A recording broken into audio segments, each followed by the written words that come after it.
Hello students, आज हम पढ़ेंगे एसिड एंड बेस के बारे में।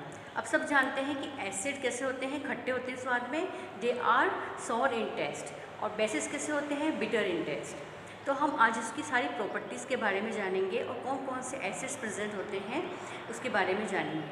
तो आप जानते हैं कि जैसे विनेगर है तो उसमें कौन सा एसिड पाया जाता है, एसिटिक एसिड। इसी तरह से नींबू में पाया जाता है साइट्रिक एसिड, ऑरेंज में पाया जाता है एस्कॉर्बिक एसिड, है ना। टैमरिंड में पाया जाता है टार्टरिक एसिड। और जो आंट स्टिंग होती है या हनी बी जो स्टिंग होती है उनकी, जब हमको काटती हैं तो हमें जलन होती है, उसमें कौन सी एसिड पाई जाती है, फॉर्मिक एसिड। ठीक है। और दूसरे जो एसिड जो लेबोरेटरीज में काम आते हैं उसमें से होता है जैसे HCl hydrochloric acid, HNO3 nitric acid, H2SO4 sulphuric acid, H2CO3 carbonic acid, HCOOH formic acid जो अभी मैंने आंट स्टिंग की बात की थी, CH3COOH कौन सा एसिड है, ये एसिटिक एसिड। इस तरह से जितने भी एसिड्स हैं they all are sour in taste. ये सभी कैसे होते हैं, टेस्ट में खट्टे होते हैं। और उसकी प्रॉपर्टी क्या होती है कि ये ब्लू लिटमस को रेड कर देते हैं। बेसिस के बारे में भी आप जानते हैं, जितने भी बेसिस होंगे वो सब कैसे होंगे, सॉपी टू टच, जिसको अगर छूते हैं तो वो कैसे होते हैं, चिकने होते हैं, और they are bitter in taste. तो सब जानते हैं कि जो बेसिस हैं वो रेड लिटमस को किस में कन्वर्ट कर लेते हैं, ब्लू लिटमस में। तो बेसिस कौन कौन से हैं, potassium hydroxide, sodium hydroxide, magnesium hydroxide, फिर ammonium hydroxide and aluminium hydroxide, और कई तरह के ऐसे ही बेसिस होते हैं। इसमें से potassium hydroxide and sodium hydroxide KOH NaOH ये दोनों कैसे एसिड्स होते हैं, स्ट्रॉन्ग कैसे बेसिस होते हैं, स्ट्रॉन्ग बेस होते हैं। और एसिड में जो स्ट्रॉन्ग एसिड्स हैं उसमें ये तीनों हैं HCl यानी कि हाइड्रोक्लोरिक एसिड, HNO3 यानी कि nitric acid and H2SO4 sulphuric acid, ये तीनों स्ट्रॉन्ग एसिड्स कहलाते हैं। और KOH एंड NaOH कौन से बेस कहलाते हैं, स्ट्रॉन्ग बेस कहलाते हैं। बाकी ये सब जो एसिड्स हैं और बेसिस हैं ये सब कैसे होते हैं, वीक बेस और वीक एसिड्स होते हैं। अब आप देखेंगे कि इनका प्रॉपर्टी तो आपको पता ही है कि ये बिटर इन टेस्ट होते हैं और ब्लू लिटमस को रेड लिटमस को ब्लू कर देते हैं, कौन, बेसिस।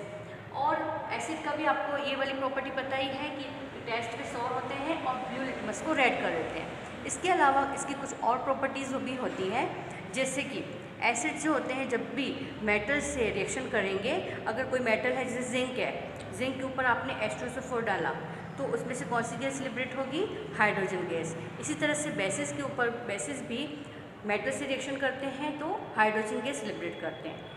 इनके जो एक्वस सॉल्यूशन होते हैं, मींस एसिड और बेस के जो एक्वस सॉल्यूशन होते हैं वो इलेक्ट्रिसिटी पास करते हैं और ये क्या हो जाते हैं, आयोनाइज हो जाते हैं।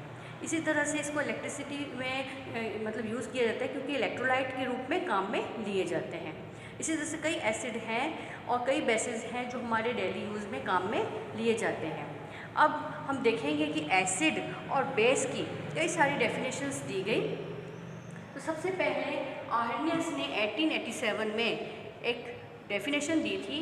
उन्होंने कहा था कि जितने भी एसिड्स हैं उनका जब एक्वस सॉल्यूशन यानी कि पानी में जब मिलाया जाता है तो उसमें H आयन लिबरेट करते हैं। कौन से ion, H ion, H+ ion liberate करते हैं। और जितने भी बेसिस होते हैं वो क्या करते हैं, कौन सा डिक्रीज करते हैं, OH आयन जो होते हैं वो लिबरेट करते हैं।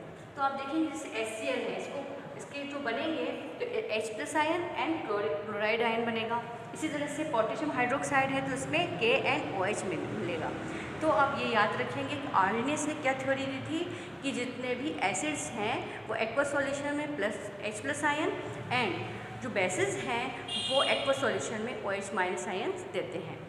अब नेक्स्ट है बॉन्स्टेड-लोरी।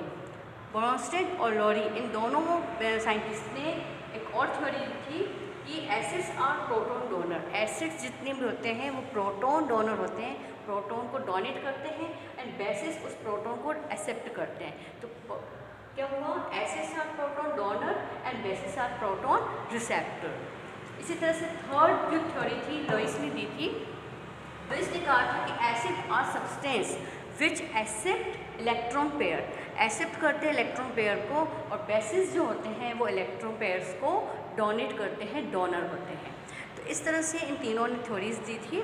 और इसके जितने भी जैसे मेटल ऑक्साइड से मान लो, तो मेटल ऑक्साइड हमेशा बेसिक इन नेचर होते हैं, और जो नॉन मेटल ऑक्साइड होते हैं वो कैसे होते हैं, एसिड इन नेचर होते हैं। जैसे नॉन मेटल में जैसे कार्बन है, तो कार्बन क्या हो गया, नॉन मेटल है, तो कार्बन डाइऑक्साइड, तो कार्बन का जो ऑक्साइड है कार्बन डाइऑक्साइड, वो कैसी नेचर की होंगी, एसिडिक नेचर की होंगी। और मान लो कि हम बात करें मेटल ऑक्साइड की, तो जैसे कि आपने मेटल का ले लिया, मान लो कि जिंक ऑक्साइड ले लिया, है ना, तो ये जो होते हैं वो कैसे होते हैं, बेसिक इन नेचर होते हैं। तो इन दोनों में भी ध्यान रखेंगे कि जो नॉन मेटल होते हैं उनके जो ऑक्साइड्स होते हैं वो एसिडिक इन नेचर होते हैं, और मेटल ऑक्साइड हमेशा बेसिक इन नेचर होते हैं। एसिड को जब बेस के साथ मिलाया जाता है, एसिड को बेस के साथ मिलाया जाए, या बेस को एसिड के साथ मिलाया जाए, तो ये अपनी प्रॉपर्टीज़ को खो देते हैं और न्यूट्रलाइज हो जाते हैं। जैसे HCl एंड NaOH, इन दोनों को हमने कंबाइन किया, तो HCl और NaOH क्या बनाएंगे, NaCl प्लस वाटर। तो यानी कि जब एसिड और बेस रिएक्ट करते हैं और सॉल्ट और वाटर फॉर्म करते हैं, तो इस रिएक्शन को क्या बोलते हैं, न्यूट्रलाइजेशन रिएक्शन। कौन सी रिएक्शन कहेंगे, न्यूट्रलाइजेशन, क्योंकि ये न्यूट्रल हो जाते हैं। सॉल्ट क्या होते हैं, न्यूट्रल होते हैं, उसके अंदर ना बेसिक नेचर रहता है ना एसिडिक नेचर रहता है। जैसे कॉमन जो सॉल्ट है NaCl, वो कैसा है, न्यूट्रल इन नेचर है। क्यों, क्योंकि किससे बना है, strong acid HCl and strong base NaOH से। तो इस तरह से न्यूट्रलाइजेशन रिएक्शन क्या होती है, जब एसिड एंड बेस रिएक्ट करते हैं एंड सॉल्ट एंड वाटर को फॉर्म करते हैं। Thank you. आगे वाले वीडियो में मैं आपको इसके बारे में बताऊंगी, इंडिकेटर के और उसके यूजेस के बारे में। Thank you.